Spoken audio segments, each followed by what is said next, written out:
Hello, people of the interwebs. I am Wallace 8-Biff 1 Hubble the Fourth, and you're watching Behind the Webcam.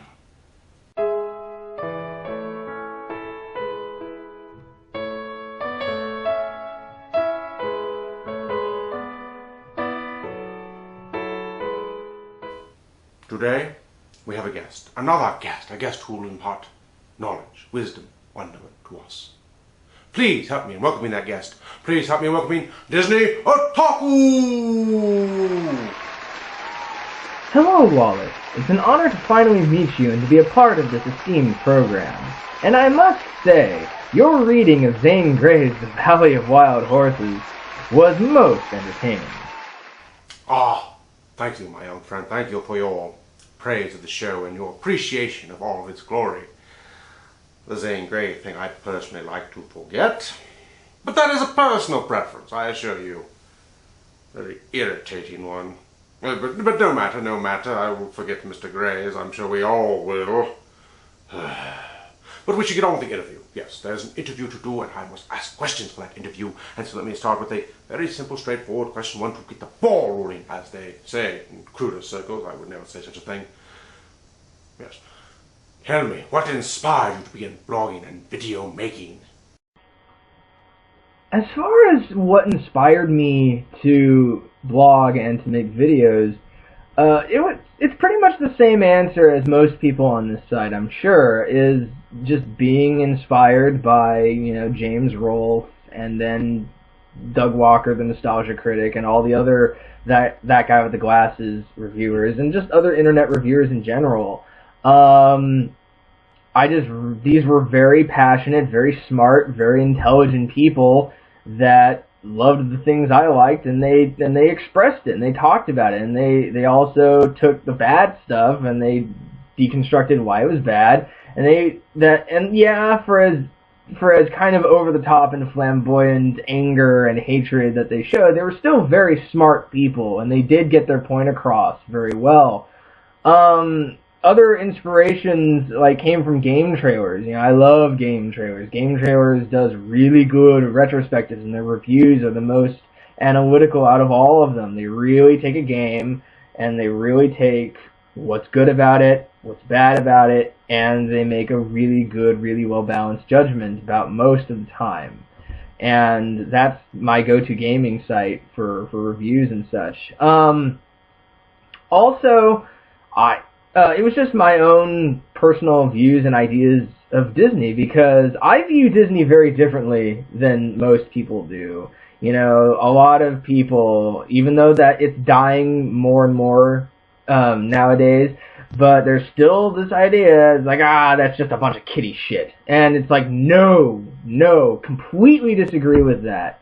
And I usually look at Disney in a very kind of academic, analytical way. I usually look that for as simple as it is, it also has many intricacies, many complexities, not just in the technical stuff like the animation and the effects and stuff like that, but also just how Disney has been able to use classic mythological and folklore storytelling and character archetypes and tropes and ideas and adapt it to the appeal of a modern audience. They took fairy tales, which are a very old, very archaic, and sometimes needlessly harsh and cruel way of bestowing life lessons to children.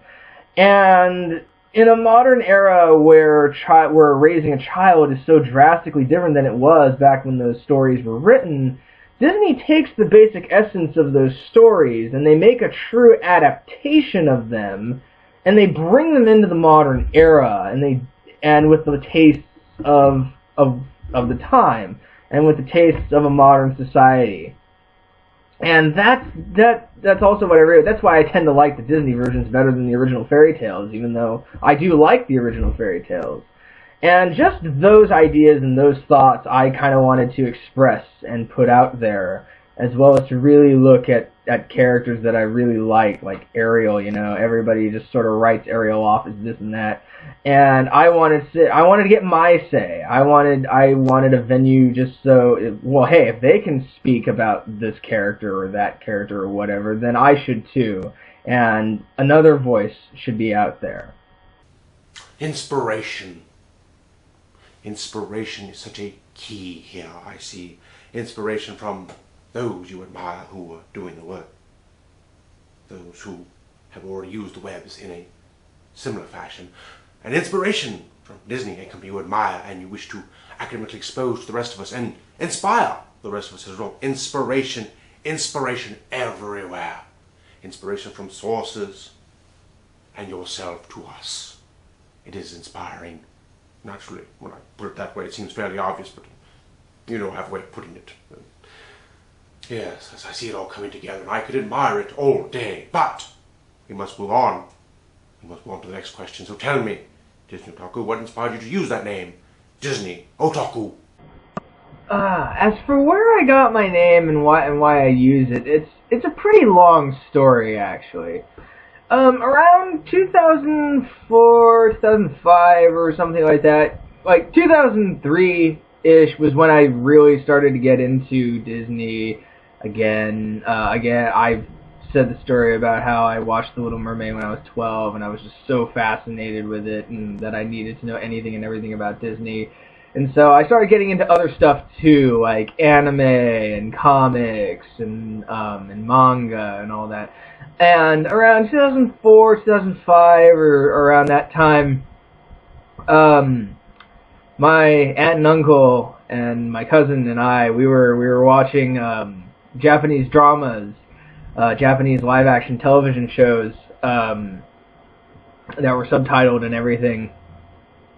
And my favorite one that I just absolutely love to death is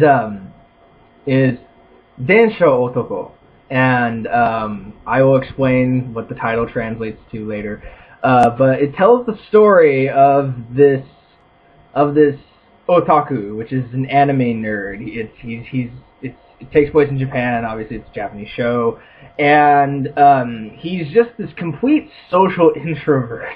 He cannot talk to really anybody. Like, he is just such a nerd that he, in a way, barely he can work. He functions in society. He can work. He can do the basic things to get along in society. But everybody else looks down on him and stuff, and looks down on otakus and stuff like that. It heavily exaggerates. But this is based on a true story. This actually did happen, and he's finishing up with an event or whatever, and he gets on a train and he's going home, and there he sees pretty much the most beautiful woman on the planet. Pretty much, like, love at first sight. He is smitten. She's so beautiful. And then a few minutes later, you have this drunk, and he comes onto that train car, and he's causing trouble, and he's harassing the passengers, and then he gets to her, and he starts kind of sexually harassing her and stuff like that, and nobody on the train does anything to stop him. And the otaku, the nerd, the person who can barely talk to people, who can, let alone a beautiful woman, stands up and gets the courage, and he says, "Stop it!" And they kind of get into a little bit of a tussle, and the matter is resolved. The drunk's taken away and everything, but she wants to thank him, and it's customary in Japan that they'll send you a thank you present, and if you do something for someone. And so he gives her his address, and he's like, she'll never send the gift, she'll never send it or whatever, and she does. And he kind of has committed himself to kind of trying to muster up the courage to start a relationship with this woman. And so he goes on an internet forum. He basically goes on a chat room, and he basically says, I need help. I don't know what to do. I don't know what to say. Can you help me? And even though that the forum is made up of a bunch of fellow nerds, they do their best as a community as an online community to help him.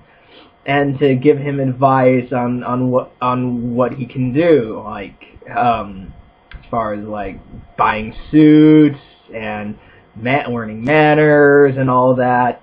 And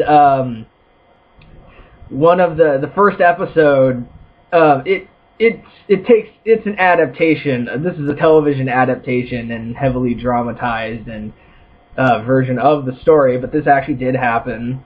And at the end of episode 1, the founder of the forum like makes this very extravagant little picture, and it has a train, and it basically says, and it has DisneyOtoko.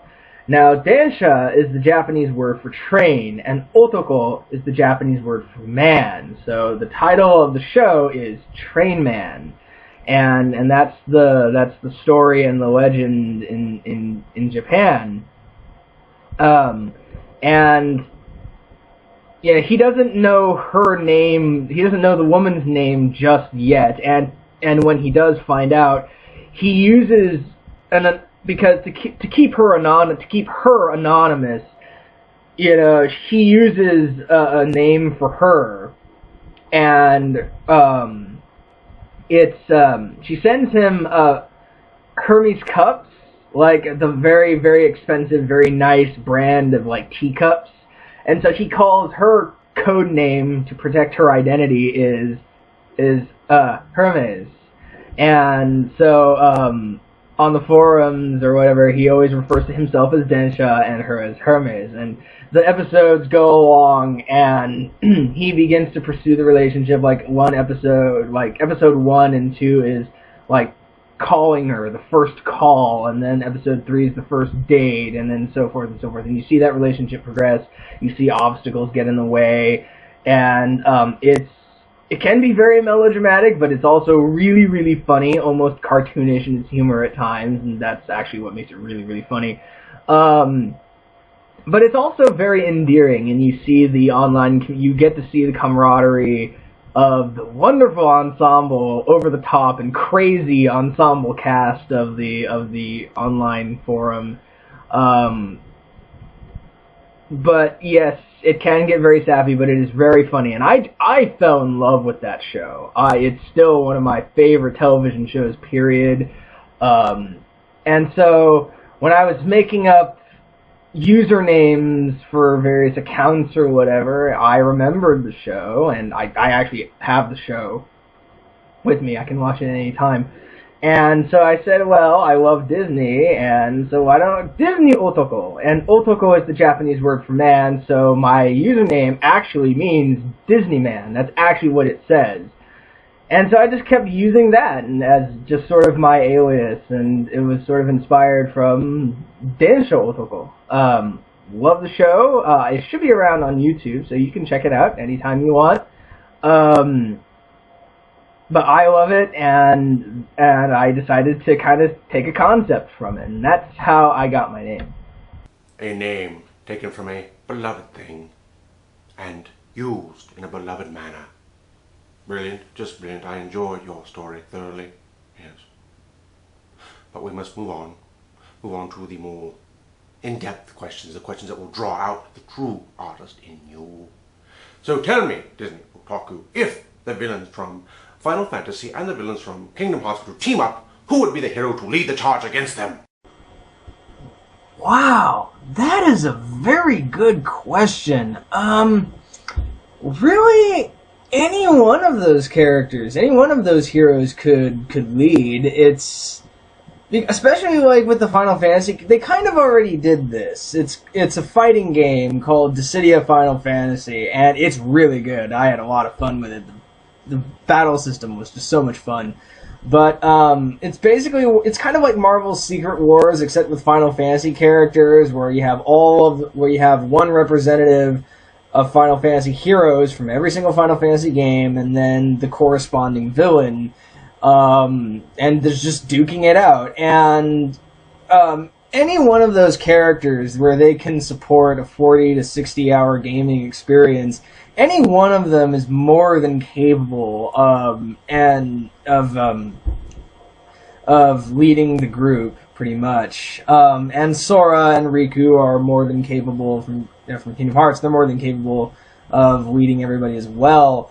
Oh man, who should lead? I'm having a very hard time picking one. I have to pick two, and it's going to be pretty much the obvious answer. It's going to be Sora, obviously, because he's the main character for Kingdom Hearts, and the Warrior of Light. Now, the Warrior of Light is basically the hero the heroes from the original Final Fantasy 1. Because in the original Final Fantasy, you could pretty much customize your own party. You could create your own party to any way you wanted it to be. You could choose from a pool of jobs and classes like warrior, black mage, white mage, thief, and monk, and you could and red mage, and you could just switch those jobs in any combination that you wanted, hopefully to make a balanced party that could effectively take on the challenges of the game. And you could also name them immediately. You know, these are the typical 80s video game characters. They're like Link. They're like Link. They're completely silent. They're a completely blank slate. However, the Warriors of Light, that was just their title. The party of 4 playable characters in the original Final Fantasy. They were just called the Warriors of Light, and they picked one of them, the fighter, the warrior class, to be the representative hero, and they used the original character design by Yoshitaka Amano for the character in Dissidia, and that's the actual image. That's the real official image of the Warrior of Light.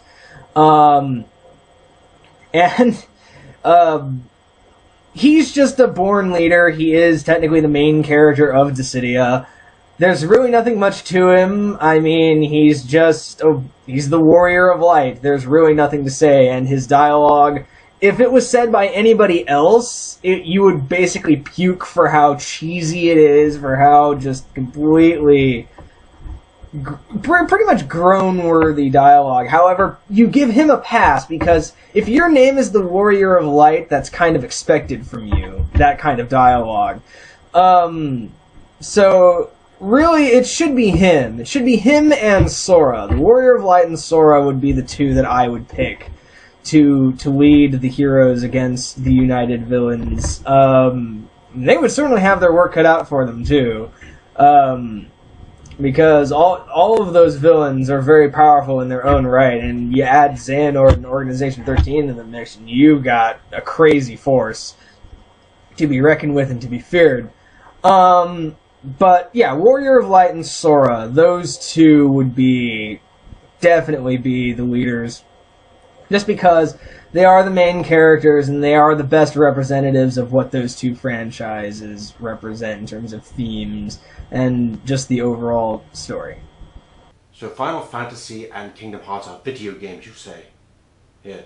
Like Pong? Like Pong? Sort of? Oh, okay. Oh, yes, that is a wonderful answer, and I thank you for the compliment on the question. I, of course, wrote Kingdom Hearts. Perhaps I should get a video game system. What do they make these days?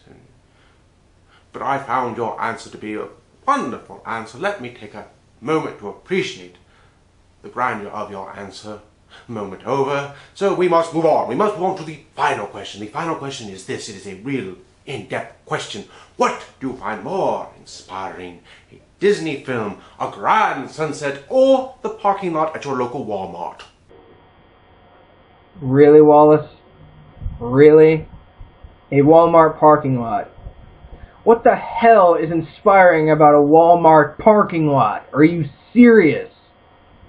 Oh boy. Anyway, to answer your question, the obvious answer is a Disney film as being very inspiring.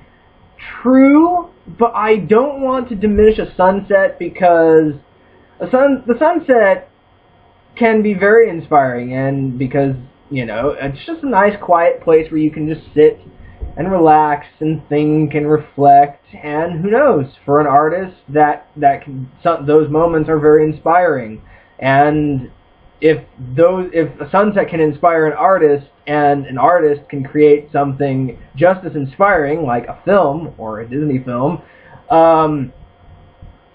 then I can't diminish, or I can't just pass up on the sunset being inspiring, because, you know, nature is fascinating. Nature has inspired a lot of artists and will continue to inspire a lot of artists to make other works of art that are just as inspiring. So I can't really choose between that.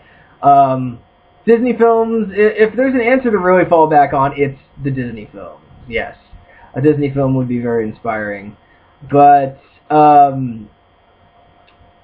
really do like sunsets. There's just something so nice, especially where the sunset is, depending on where it is. I'm a sucker for sunsets over the ocean, just because I love the ocean so much.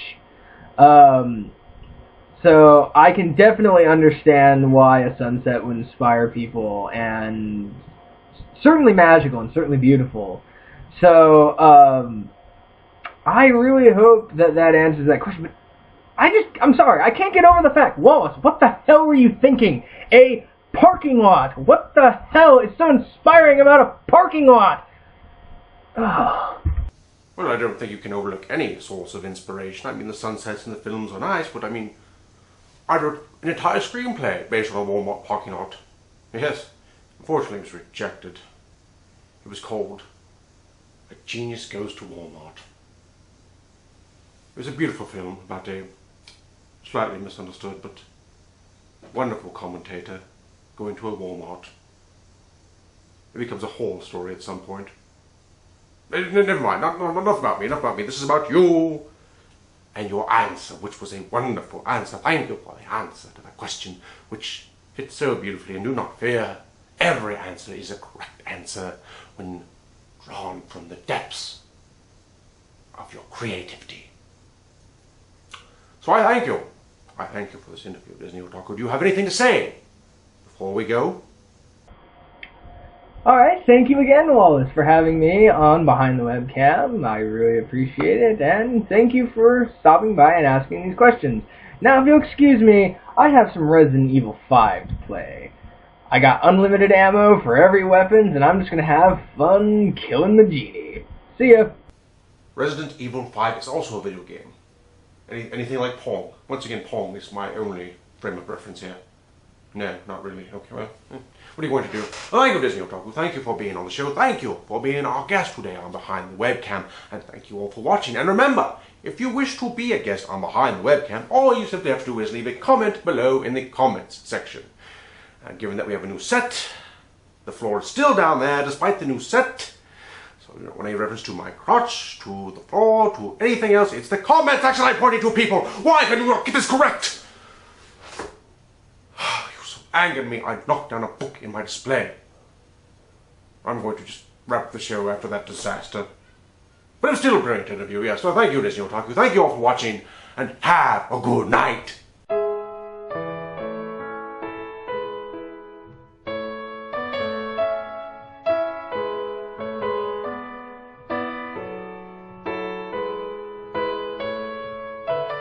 So my first time filming in the new place, really. I mean, I did the vlog and stuff. This is my first real filming here. And I found out there's a church just over here that rings bells at the top of the hour. I hope you guys couldn't hear it. And there's a dog that keeps barking. I need to get a BB gun and take care of the dog. No, I'm just joking. I'm not going to do that. Thanks, guys.